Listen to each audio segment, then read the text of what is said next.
Good evening, ladies and gentlemen. Welcome to another episode of Live Chat with James here at the ProPick Studios in Vancouver, British Columbia.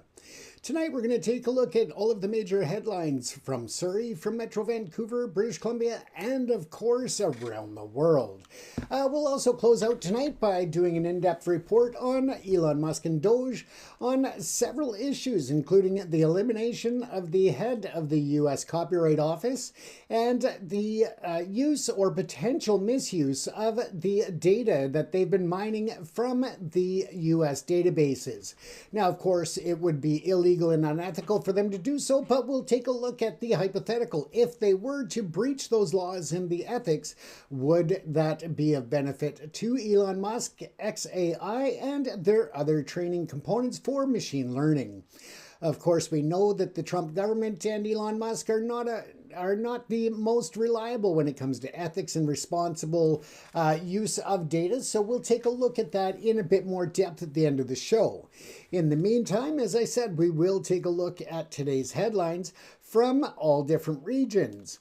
Let's start off tonight, and we will start in Surrey, British Columbia, where, of course, City Hall has been making some more changes and some more votes about different issues, including that of the use of secondary suites within townhomes.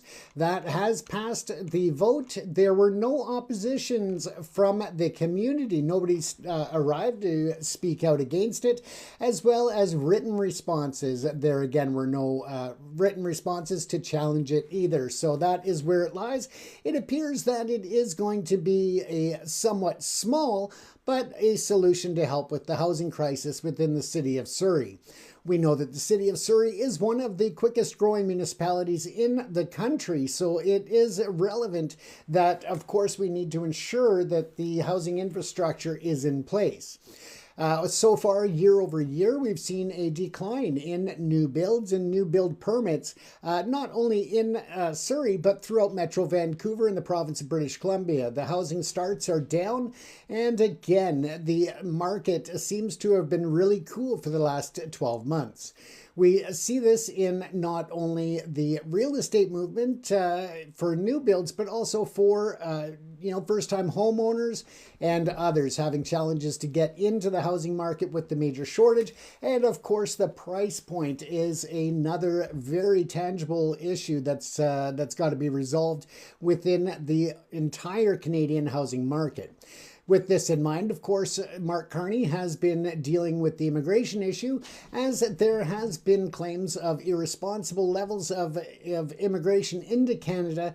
In order to keep up with that, we need to have the housing infrastructure and general infrastructure and resources available for those we welcome into the country. With that said, there is bright news on the medical field. A new medical school in Toronto has accepted students, and they are looking at numbers, not only in that school, but across the province, to limit the number of foreign students and actually open it up to more domestic students. Some of the numbers are up to 95% Ontario-based students for Ontario medical schools and 5% for the rest of the nation, therefore keeping the doctors that are being trained within Canada. This is one of the many solutions that they're working on in order to increase the ability and the access to family doctors across the nation. Another aggressive recruiting practice that's been taken in is to recruit and speed up the process of foreign doctors to be able to, and nurses and other healthcare providers for the record, to allow them a quicker process to get their credentials here in Canada. With the current situation in the United States being very volatile, a lot of those foreign medical practitioners who would otherwise be looking at the United States as a place to move to have decided to avoid the United States, which is good news for Canada because it gives us a bigger pool of candidates in which we can select the best doctors, the best nurses, and other specialists. So that is good news as well. Unfortunately for the U.S., it is a real, unintended consequence of Trump's administration and his policies there. but here in Canada, we'll take it if it means, more healthcare workers within our system, which is something that we desperately need here. Welcome everyone to the show. King's Collectibles, Denise, John, Crazy Andrea, or Andre, Jean Tanguay. Welcome everyone to the show. If you have any comments or ideas, by all means, feel free to add them to the comment section. You can also add to the comments where you're logging in from. It's always cool to know where viewers are coming from. Now, as we said, we have the changes here in Surrey, and at the May 12th public hearing, again, no residents spoke, and City Hall received no correspondence, suggesting a broad acceptance of the changes to allow the secondary suites and townhouses. The bylaw is expected to increase housing options for families and renters in the city, where affordability, again, remains a top concern. City officials say next steps including updating zoning regulations, with the implementation expected by late summer. Staying in Surrey, Councillor Doug Elford is pushing to expand the City Council by adding 2 more seats. Elford argues that Surrey's growing population, which is now over 600,000, requires better representation to handle complex issues such as infrastructure and public safety. The proposal is slated for a vote at Council's May 26th meeting. If approved, it could reshape how decisions are made in one of Canada's fastest growing cities. Some residents are concerned about increased costs, while others see it as a necessary step for a city outpacing its governance structure. Once again, as a resident of the city of Surrey, I am all open to a better, more reliable local governance. And if that means adding 2 more members to the council, I'm all for it. I understand that there is a cost associated with that, but I also think that there's a cost with not having the proper governance and the proper numbers of representation for our entire community. The community is big, it is diverse, and it is growing. So therefore, I think that ensuring that we have an equal representation of all different ethnicities, religions, and backgrounds, I think is essential to continue to develop Surrey in a positive way. On a more troubling note, Surrey police have charged a local Hells Angels member, Jaswinder Bossy, with uttering threats to cause death or bodily harm. The incident allegedly occurred on March 25th, and Bossy was arrested the following day in Cloverdale. Surrey Police Service spokesman Ian McDonald declined to provide details, citing an ongoing investigation. The case highlights ongoing efforts to curb organized crime in the region, with authorities urging anyone with information to come forward. Moving to South Surrey, which is my neighborhood, let's take a look at what's going on with the controversial development proposal for the Redwood Heights, and that is back on the table. Residents raised concerns about density, safety, and infrastructure at a recent public hearing, prompting the council to revisit the plan. Critics argue that the project could strain local roads and schools, while supporters say it's essential for accommodating growth. The council is expected to hold further consultations before making any final decisions. In lighter local news, a Surrey dancer has claimed top honours at the BC Annual Dance Competition in Prince Rupert. The young performer, whose name has not been released, was praised with their artistry and dedication. The win is a point of pride for Surrey's vibrant arts community, with local studios celebrating the achievement. Across Metro Vancouver, a heartwarming story out of Richmond, where a local mom won $500,000 in a BC lottery. She's calling it an amazing surprise. I bet it is. The winner, who asked to remain anonymous, says the money will go towards her children's education and a family vacation. Stories like these remind us of the small moments of joy that can change lives, and often do. However, not all news is celebratory. In Vancouver, a motorcyclist was caught speeding at 85 kilometers an hour over the speed limit on a city street. That prompted police to issue a stern warning about high-risk driving. Authorities are stepping up patrols as warmer weather brings more vehicles onto the roads. One other issue in South Surrey that they need to deal with is the excessive street racing and stunt driving in the Campbell Heights industrial area that you can hear for miles away when they are squealing tires and go until 4 o'clock in the morning on weekends. It is out of control every summer. The police know where it happens, and yet yet they have yet to deal with it in an effective manner. Hopefully the city of Surrey with the new Surrey Police Service can get off their ass and do something about that. Finally, in Metro Vancouver's tourism section, it is bracing for a busy summer, though challenges still loom. The Global Web Summit is set for late May, followed by a massive Alcoholics Anonymous convention in July. Expected to draw up to 60,000 visitors for the Alcoholics Anonymous convention. I'm assuming that the bars locally won't be doing much business for that, but it's a welcome to all of those who will be attending, and congratulations to their sobriety. However, some U.S. corporate events have been canceled due to geopolitical tensions, raising concerns about economic impacts. Tourism leaders remain cautiously optimistic, banking on Vancouver's reputation as a world-class destination. Not to mention, we also have to look at domestic tourism, people coming to visit from across Canada, and vice versa, as British Columbians look to keep their vacation dollars within the country. Further to that, of course, we look at the international tourism. People are avoiding the United States, and that is not just a Canadian issue, that is a worldwide issue when it comes to tourism. Therefore, there is a lot of opportunity and an increased marketing campaign by various countries and their tourism bureaus to attract Canadians to spend their dollars overseas.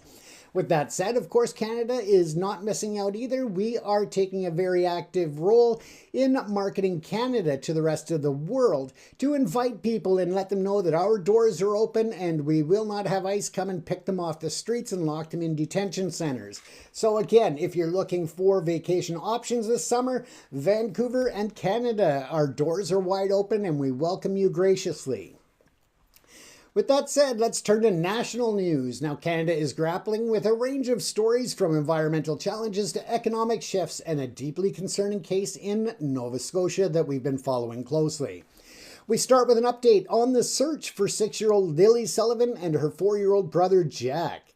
They've been missing from their home in Lansdowne Station, Nova Scotia since May the 2nd. The Nova Scotia RCMP are saying that they're working day and night, but after nearly 2 weeks, there are no new leads. The siblings, members of the local First Nations, were last seen near their home on Gairloch Road, about 30 kilometers from New Glasgow. Police have scaled back the search and rescue efforts, focusing now on specific areas around the family's home and interviewing dozens of community members, including those closest to the children. Staff Sergeant Curtis McKinnon told reporters yesterday that nearly 200 tips have been received, but a search of nearby lakes has yielded no evidence. The RCMP has not ruled out foul play, and the major crime investigators are still involved. The community is reeling, with residents expressing grief and frustration. The children's grandmother shared a heartfelt plea, saying, "We're just hoping and praying for the best." Social media platforms like TikTok have seen an outpouring of speculation, but police are urging the public to avoid spreading unverified theories that could harm the investigation. If you do have any information on the missing Sullivan children in any way, shape, or form, please contact the Nova Scotia RCMP or your local Crime Stoppers. Our thoughts are still with the Sullivan family and the entire Lansdowne community tonight. Elsewhere in Canada, wildfires are once again threatening communities in Alberta, Northern Ontario. Dry conditions and high winds have fueled blazes near Fort McMurray, forcing evacuations in some areas. Of course, this is reminiscent of things that happened several years back when so many homes were lost within the Fort McMurray community, and the devastating fires were still being recovered from at this time.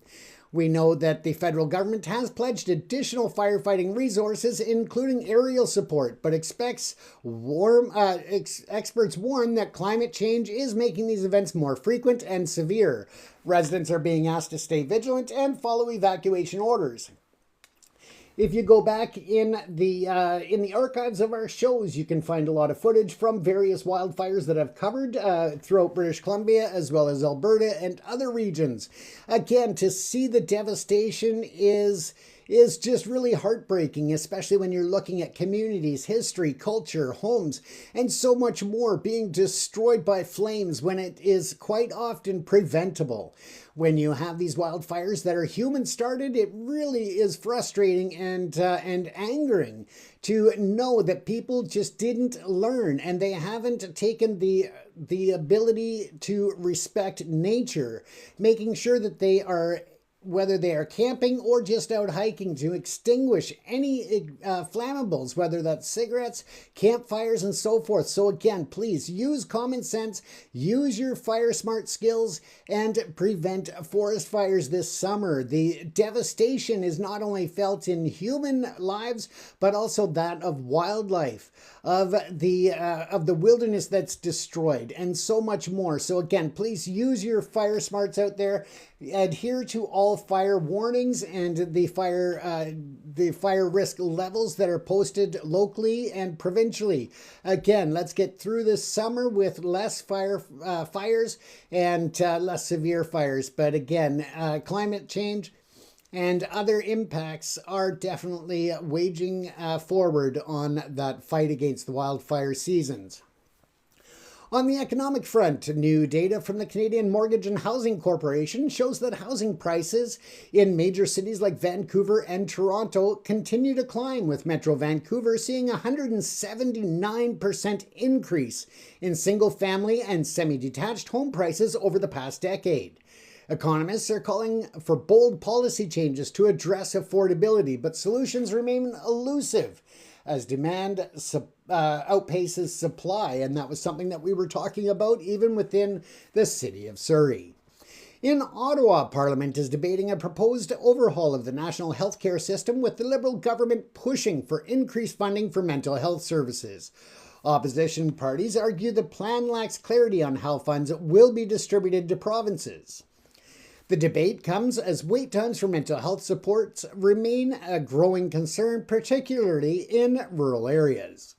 In lighter national news, the BC Lions are generating buzz with the announcement that Snoop Dogg will perform at their concert kickoff game on June the 7th. The event is expected to draw thousands, blending sport and entertainment in a celebration of BC's vibrant culture.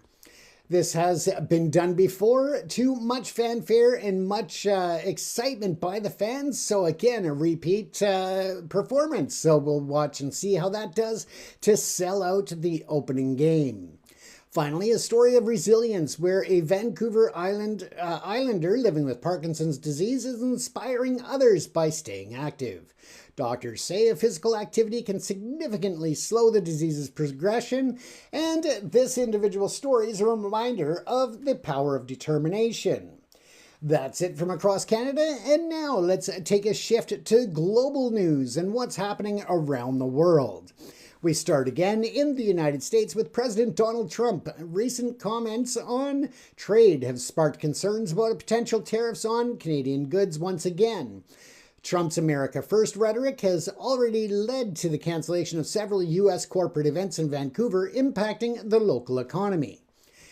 Canadian officials are preparing for tough negotiations to protect cross-border trade, which accounts for billions of dollars in annual revenue. Prime Minister Mark Carney is expected to address the issue through a series of meetings, as he has already met with Donald Trump, and we are continuing to deal with the delegation from the U.S., and we'll have to keep an eye on that and see how it plays out. But again, we are expecting the impacts to be felt this summer as the instability in the U.S. government continues. Let's take a look over in the Middle East. Tensions between Israel and Iran are still escalating, and following a series of airstrikes in Syria. The United Nations has called for an emergency meeting to de-escalate the situation, warning of the risk of broader conflict. Humanitarian groups still report that civilians are bearing the brunt of the violence, with thousands displaced. Canada has joined international calls for a ceasefire, for a long-lasting ceasefire, as we know that there have been several agreements already in place. Some have stuck for short periods of time, whereas others were completely ignored. So again, we'll keep our eyes open on that as it escalates, and hopefully we see it calm once again. Overseas in Europe, the United Kingdom is grappling with severe energy crisis as gas prices soar, and that is ahead of the coming months.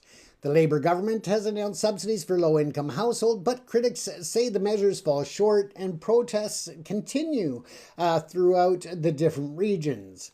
That is the locals looking for long-term solutions and alternatives to reliance on fossil fuels in the long term as well. In Asia, India and Pakistan are engaged in high-level talks to ease border tensions in Kashmir. The discussions, mediated by the United Nations, follow months of skirmishes that have raised fears and escalation. Both nations have expressed cautious optimism, but analysts say deep-seated mistrust remains a major hurdle. In Ukraine, the ongoing conflict with Russia shows no signs of abating. Recent reports indicate heavy fighting in the Donbas region, with significant casualties on both sides. NATO leaders are meeting to discuss additional military aid for Ukraine, while humanitarian organizations struggle to deliver supplies to affected areas. Canada still reaffirms its commitment to supporting Ukraine with both aid and sanctions against Russia. On a positive note, a groundbreaking climate agreement was reached in Singapore recently, where 20 nations, including Canada, pledged to phase out coal-fired power plants by 2035, and the deal includes funding for renewable energy projects in developing countries. Now, this has happened a while back, but they are still working on the logistics and the different areas, especially considering that the U.S. does not seem to be supportive of any agreements made prior to them taking office. So we'll have to watch how this works. But should the U.S. come back on board, and should the other nations continue forward on this agreement, environmentalists will be hailing it as stressing implementation as the key to the entire agreement. Now, finally, if you look at international scientists, they have announced a major breakthrough in fusion energy research. The experimental reactor in France produced a sustained fusion reaction for the first time, bringing the world closer to a clean, near-limitless energy source. The discovery is being celebrated as a milestone in the fight against climate change, and something that we just talked about with the agreements in France. Now, before we go, let's check in for the upcoming weather for Surrey and Metro Vancouver. Tonight, expect partly cloudy skies with a low of 8 degrees. Tomorrow, mix of sun and clouds with a high of 15 degrees Celsius and a chance of showers in the afternoon. The rest of the week looks pretty mild, with temperatures hovering around 14 to 16 degrees, perfect for getting out and enjoying the spring weather. However, keep an umbrella handy, as rain is possible this weekend. Of course, when the weekend comes, so does the rain. When we take a look at sports here, the Vancouver Whitecaps battled back to extend their unbeaten streak to 11 games with a thrilling draw against their rivals in Portland. The team's resilience has fans buzzing, and they're gearing up for a home match this weekend at BC Place. Meanwhile, the BC Lions are preparing for their season opener, and again, they are going to have a major headlining concert to kick things off this year, and tickets as a result are selling fast. As we close tonight, I would like to take a moment to reflect on the story of Lily and Jack Sullivan, the two children missing in Nova Scotia. The community is holding on to hope, and we join them in wishing for answers and a safe return. If you have any information whatsoever, please reach out to the RCMP or your local Crime Stoppers. Stories like these do remind us of the strength of community and the importance of coming together in a time of crisis. But again, it also reminds us that no matter how small the information may be, how irrelevant it may be in your mind, if it has anything to do with these missing children or potentially has anything to do with them, please reach out to the RCMP. Allow them to make the determination if it is of relevance or not. Quite often, cases can be cracked and moved forward by little bits of information that people did feel were irrelevant. But when the police take that information and piece it together with other things that they have definitely it could be of a major benefit. So again, if you have anything, no matter how small, in relation to these young missing children. I mean, come on, Lily is 6 years old, Jack is 4 years old. They are probably scared and, missing a home. So again, if you have any information, please reach out to the police, let them know. And again, the worst case is that it is not relevant, but at least the police have made that determination, and you've done your part.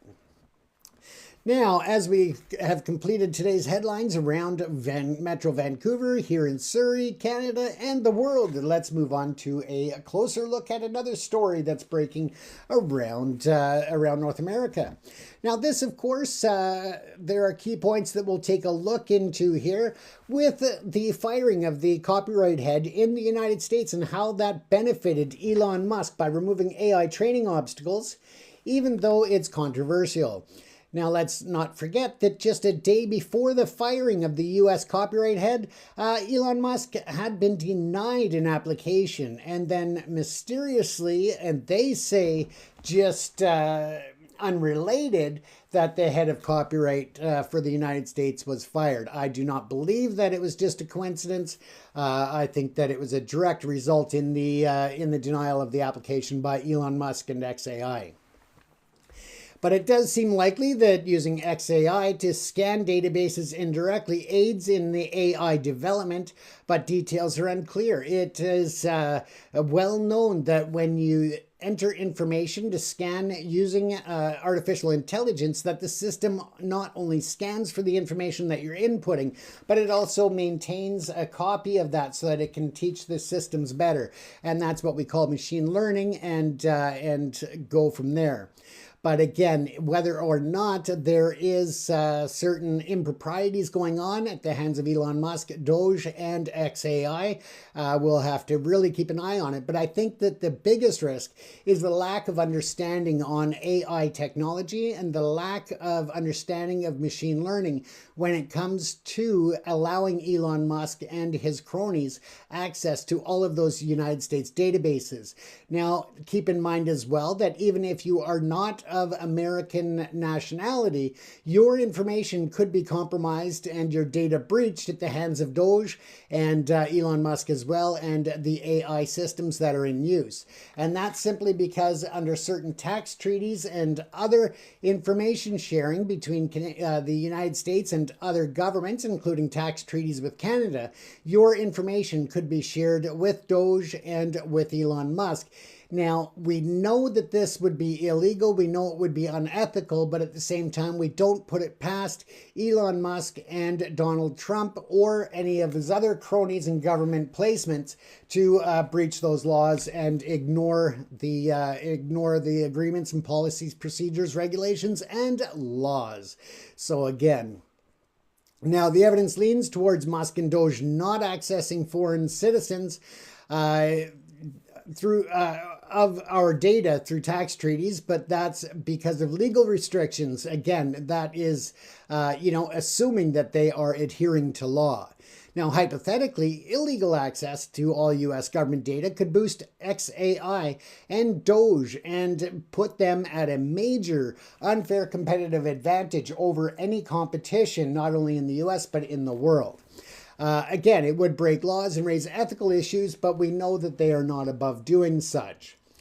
Now, let's take a closer look at this. Now, Elon Musk likely benefited from the firing of Shira Perlmutter, and she was the U.S. Copyright Office head. She was fired on March the 12th, shortly after she opposed using copyrighted materials for X's AI training.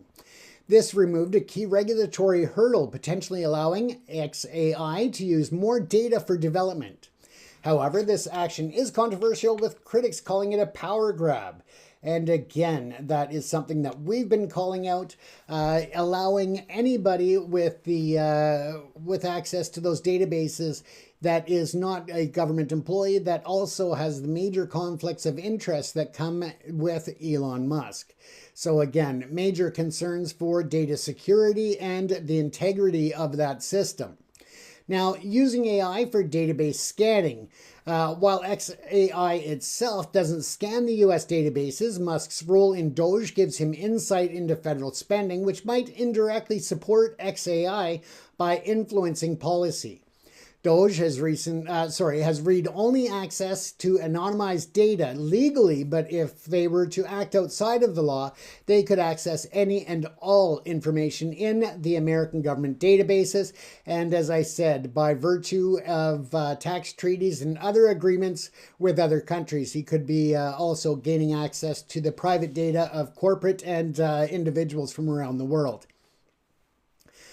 Doge, as I said, they have the read-only access to that data, but how this directly benefits XAI's training is unclear. Again, if it is being used to train their systems, the machine learning, whether it is XAI or other AI interests, it is a major breach of security, of laws, and of national security in the US, but also of other countries as well. Now, the 2025 merger with X, formerly Twitter, provides XAI with user data for training separate from government databases. And that, again, is something that hasn't really been discussed in the public and the general media, of the access using your information from X and from Twitter to help train the XAI systems. Now, it's unlikely Musk or Doge can access foreign citizens' data through tax treaty systems, as these contain legal agreements, not personal information, and Doge is they are restricted from viewing personal taxpayer data, but again, those restrictions would actually imply that they are going to respect the restrictions and the laws and the limits put on them. There were legal limits, and a federal judge's block in 2025, February, that reinforced this. But again, that just relies on Elon Musk and Doge to follow that law, to follow that order. And we know that Trump doesn't believe in following court orders, and neither do any of his cronies there. Now, if Musk and Doge hypothetically gained unauthorized access to U.S. government data, including international tax treaty information, XAI could use vast data sets to enhance AI models, potentially accelerating innovation. Doge could audit all transactions, save billions, and access to foreign data could optimize global policies. However, once again, the way that they have been utilizing it seems to be more of a data grab and the access to the data, as opposed to legitimately using it for these real purposes in which Doge was designed. Now, however, this would, of course, violate laws, risking severe penalties and ethical issues. But again, wandering over to the Oval Office, I'm sure that Musk would find himself with a pardon to get out of any complications that would arise. Now, Elon Musk's activities in 2025, particularly his influence on the U.S. government operations and his AI company, XAI, have sparked significant debate. This report that we are bringing forward examines 4 key aspects, and that's the benefit to Musk of firing the U.S. Copyright Office, the advantages of using AI to scan U.S. databases for waste, abuse, but more so the theft of the information in which they are scanning, and the potential of Musk and Doge team to access foreign citizens' data through tax treaty systems. And of course, the hypothetical scenario where Musk and Doge illegally access all U.S. government data.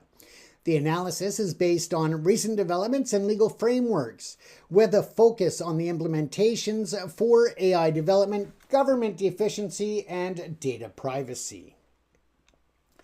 Now, a little background on key entities. Now, XAI was founded by Elon Musk in March of 2023. XAI is an AI company focused on accelerating scientific discovery. In March 2025, it acquired X, formerly Twitter, in a deal valuing X at $33 million, aiming to combine XAI and the AI capabilities with X's vast user data. Once again, taking your data from X, formerly Twitter, and using it to train his XAI systems. Now, the Department of Government Efficiency, also known as DOGE, the Trump administration initiatives overseen by Musk tasked with reducing federal spending. DOGE has read-only access to federal payment systems, but access to sensitive data like IRS records is restricted, again, assuming that, that they were to actually respect and follow the law. Now, the benefit of firing the head of copyright for Elon Musk, so let's take a look at that. On May the 12th, 2025, Shira Perlmutter, the head of the U.S. Copyright Office, was fired by the Trump administration reportedly less than a day after declining to support Musk's efforts to use copyrighted material for xAI's AI training. Perlmutter had led a report cautioning against over-reliance on fair use for AI training, particularly for commercial purposes. This conflicted with Musk's plans, and of course, the next day, Perlmutter was fired. Now, the benefit to Musk is significant. Removing Perlmutter eliminates a key regulatory obstacle, which relies on fast data sets for AI development, and can now potentially use copyrighted content more freely, accelerating its training processes. This move is controversial, with critics like Representative Joe Morelle calling it a brazen, unprecedented power grab with no legal basis. And again, that was a comment or a statement by Joe Morelle that appeared in PC Gamer. The firing aligns with Musk's public support for deleting intellectual property laws as noted in reports. And that is really a big reach, that he wants to eliminate the copyright protections that protect not only books, but music, films, other works of art. And that should be of big concern to anybody who not only is a fan of different artworks, such as reading and motion pictures, but also for the history and culture in which they are looking to remove those protections. Now, the benefit of using xAI for database scanning in the US is that the query suggests using AI to scan US databases for waste and abuse while developing AI systems. However, xAI itself does not directly scan government databases. Instead, Musk's role in DOGE, which reviews federal spending, provides insight into government operations. And this is in conflict with earlier reports where Musk and members of the DOGE team have claimed they are using AI to help weed out different types of waste, abuse, and fraud. Now, of course, we know that the fraud may not necessarily be in a legal sense. It may just be spending that is contrary to Donald Trump's desires and his beliefs and his policy. So again, just because they claim it is fraud doesn't necessarily make it so. But at the end of the day, they keep coming out with conflicting statements stating that they are not directly using AI itself, and then on the other hand saying that they are. So again, the trust issue here with Doge and Elon Musk using the data from these databases to illegally access them for machine learning should be of utmost concern to every American. Because of the lack of understanding and processes by the general public and a lot of politicians, the risk of Doge and Elon Musk taking that data to train their systems is vast and great.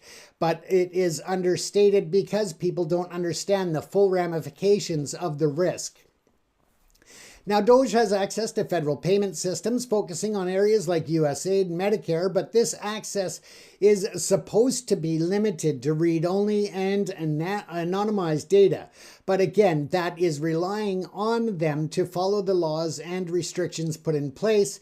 And once more, I will repeat that we know that Donald Trump, Elon Musk, and others within the Trump administration do not necessarily respect the laws or the restrictions placed upon them.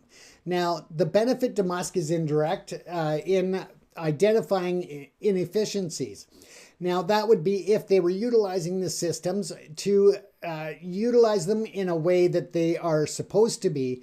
But again, the AI systems and machine learning are still just that. They are still learning. And therefore, they have falsely given numbers. They have falsely triggered reports. They have falsely canceled positions, fired people.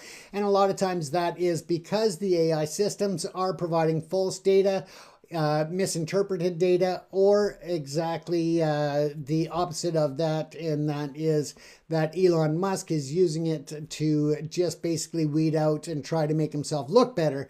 But it turns that at the end of the day, it appears that the Doge and the US government has been a major failure from that standpoint, that they have actually overspent by $250 billion since coming into power, and again, not saving any of the trillions of dollars that Musk had promised when he first started.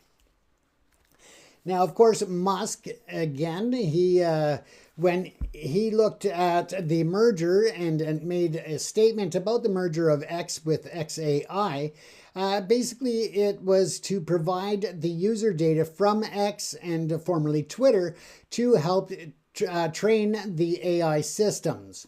Now, Musk stated, "Today we officially take the step to combine the data, models, compute, distribution, and talent, suggesting synergies between xAI's AI capability and X's reach, with that being a concern to many X users who don't realize how far-reaching that the merger of X and xAI had when it came to their personal data." So again, if you are not aware, the merger of xAI along with X and Twitter, of course, has now given the full access to the machine training modules to access your data. Now, Musk's dual roles could create opportunities for leveraging government insights for private gain, once again giving a major unfair competitive advantage to xAI over competition such as Meta AI, ChatGPT, and others. Now, we also know that Mark Zuckerberg of Facebook is looking at also trying to obtain contracts for US government and other government agencies. What exactly those contracts are, we don't know, but I would assume that they probably have some role within the AI field. Once again, this is concerning that these billionaires are basically buying their way in to favor with the President of the United States and other leaders or supposed leaders anyway, and gaining access to the personal data that is kept in the national databases. The data associated with these treaties in terms of the tax treaties that we were talking about earlier, and that as basically agreements to countries to prevent double taxation, outlining how income is taxed across borders. Now, the data associated with these treaties is managed by the IRS and the Treasury, primarily includes legal terms and agreements. However, reports state that it does not have individual taxpayer information, which is not true, because every year for my corporation as well as personally, I have to file different documents and return information such as W-8s. On those W-8s, they get filed with the U.S. Treasury Department as well as the IRS. And that is because I am a Canadian citizen but do business with entities in the United States. So again, there is some personal information that is shared with the IRS and the U.S. Treasury, and in turn gives Doge access to that information.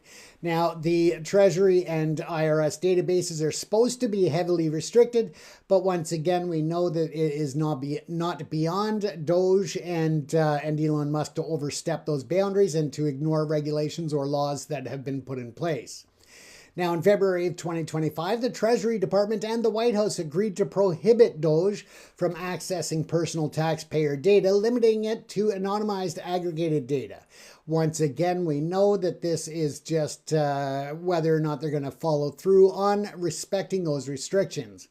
A federal judge also blocked Doge at that time from accessing sensitive Treasury records containing personal data such as social security numbers.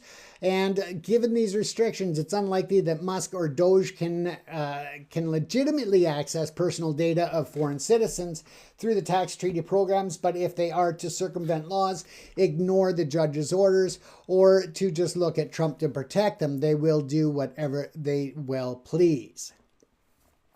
As such, data is supposed to be confidential and exchanged only between tax authorities, but once again, we don't trust that that is the case when it comes to them. Now, in a purely hypothetical and illegal scenario where Elon Musk and Doge did gain access to all U.S. government data, including sensitive international tax treaty information, the potential benefits would be immense, but ethically and legally fraught. For XAI, this access would provide an unparalleled trove of scientific, economic, and geospatial data, vastly enriching their AI training data sets and vastly enriching Elon Musk's pockets. This could lead to accelerated advancements in AI capabilities, potentially solving complex global challenges faster than ever before, from climate modeling to medical research. For Doge, comprehensive access to government spending and operational data would allow for meticulous analysis of every federal dollar spent, identifying inefficiencies, fraud, and waste with unprecedented accuracy. But once again, we see that that is being called into question as to whether that was or is their actual goal and what they're actually there for. Now, additionally, access to international tax treaty data could allow for detailed analysis of global financial flows, potentially uncovering tax evasion, optimizing trade policies, and streamlining cross-border transactions.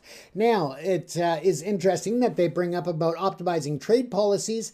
If Musk and Doge were to illegally obtain that data, would that impact it? Well, it's interesting that Trump is trying to, at this point, optimize trade policies at the same time that they are claiming that the information we talked about above is not being shared with Musk, Doge, and the team. So again, it's interesting to see how this is playing out and the similarities between what would be in a hypothetical if the laws were broken and regulations ignored. Again, we'll leave it to you to decide what you think on that one. Now, such access would also provide insights into foreign citizens' data, which is a big concern, and that can be leveraged for strategic purposes. Though this would raise significant privacy and sovereignty issues, it again is a matter of whether they do it and get caught or they do it and keep it quiet.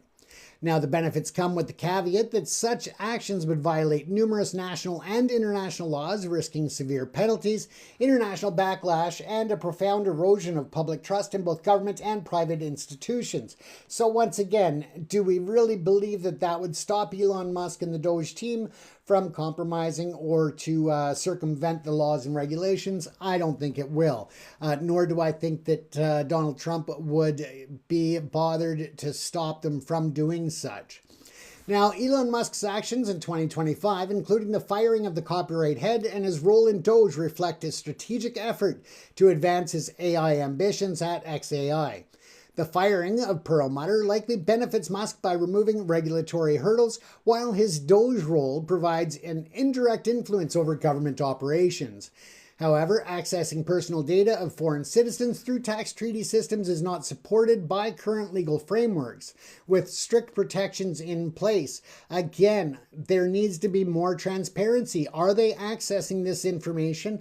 Are they using it to train the XAI systems, as I highly suspect that they are? But the hypothetical scenario is significant, and the risk is imminent, so it needs to be dealt with. Now, these developments highlight the complex interplay between technology, government, and privacy, raising important questions for future policy and oversight. So once again, that was an in-depth look at the opportunities that Elon Musk has within his position to gain the data of Americans and international citizens in training his XAI and moving his corporate interests forward. So again, we'll leave that to you to decide what you think on that. This is the end of another episode of Live Chat with James, coming to you from the ProPix TV studios in Vancouver, British Columbia. Thank you for tuning in. I appreciate you spending some time with me. Don't forget that you can always leave your suggestions, opinions, thoughts, and anything else in the comments section. I do read them frequently and sometimes bring them up on the show for a conversation. And again, if you join us for the live sessions instead of the rebroadcast, you can be a part of the live conversation that happens on the show. Once again, I'm James Cousineau for Live Chat with James at the ProPix TV studios in Vancouver, British Columbia. Take care and stay safe, everyone.